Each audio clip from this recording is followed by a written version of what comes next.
YouTube? Siegfried Trulane here with a kind of a 5-step system to picking the gacha game that's best for you. Now, this is more for people who are not used to gacha games, who might be looking into gacha games and not sure where to start, and most definitely are not going to be big spenders, if spenders at all. Now, before this video goes on, one thing to remember is you gotta like anime to like gacha. Gacha is a Japanese term for those little UFO machines, or what, not UFO machines, little capsule machines with a little toy inside the capsule. So they're all going to be Japanese animation-ish. With that said, let's get started with step number 1. Step number 1. How does the game look before you download it? What are the screenshots like, and what rating is it? My rule of thumb, 4.5 stars or higher. If it's below 4.5 stars, there are going to be certain problems, and almost all the time, those problems are going to be due to the summoning the money. Pretty easy. Step number 2. How long does it take to get your first multi? Well, to put it simply, if it takes you too long to get a multi, and you played for a couple hours, and you finally get your first multi, probably not a good pick, guys. Because you're not going to gain more multis as you get to endgame, it's going to go down. And if they're not giving you a lot in the beginning, they're going to expect you to pay. And that's what that game is. You can already tell the game is going to be a pay-to-play game. Step number 3. Summoning.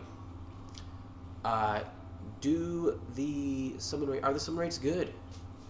Does it have a pity system? A good example of a pity system that's good, Genshin Impact. The summon rate isn't as bad as people make it out to be. People like to say it's a 0.6% chance, but the fact is, when it comes to getting the one unit you want, all gacha games are usually between 0.3 to 0.5% chance. Genshin is no different.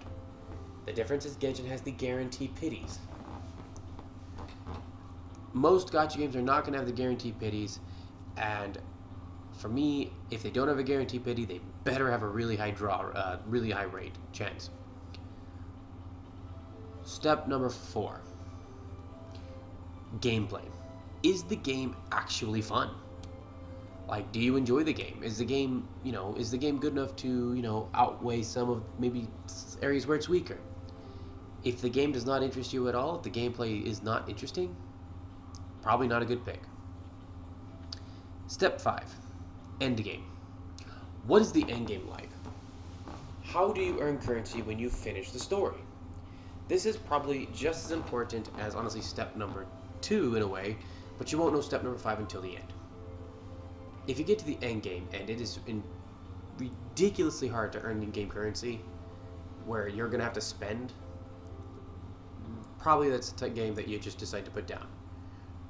Normally, I won't spend on a gacha game until I've gotten near the end game, or if I just really like the game and know I'm going to play it. Guys, that is my 5-step focus for picking a gacha game. It's really short for a reason. Again, a quick review. How does it look? What's the ratings like? 4.5 stars. Give it a shot. Under 4.5 stars? Probably not. Number 2, how long does it take to get your first multi? If it takes you more than 2 hours, the game's probably not going to be very free-to-play friendly. Number 3, summoning system. Does it have a really good pity? Does it have decent rates? Again, a decent rate is between 0.25% for the rarest unit is a decent rate. Anything above that is good, and if it has a guaranteed pity like Genshin or Honkai, it's totally worth going for. Step number 4, the gameplay. Is the gameplay interesting? Does it keep you wanting to play? If not, it's probably not a game for you. And the last step is endgame. How easily can you earn and save up in-game currency at the end of the story? I hope those 5 steps will help you. If you're new to gacha games, pick the gacha game you want to play. If you would like any advice, like the 2 gacha games that I really endorse here, the ones that I think are perfect gacha games, and I wish every gacha game would be like, is Honkai Impact and Genshin Impact.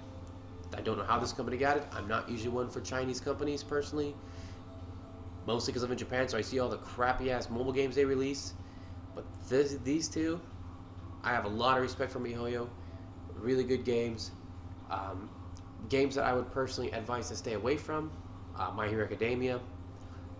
It took me way too long, and I could barely get a multi off.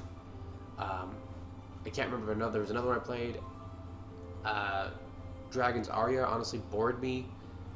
And Dragon Ball Legends, I would highly advise staying away from because they've had PvP issues for 3 years and still have not fixed the main core of what the core gameplay is. With that said, guys, I hope this helps you. Siegfried Lane, signing out. You have a great day.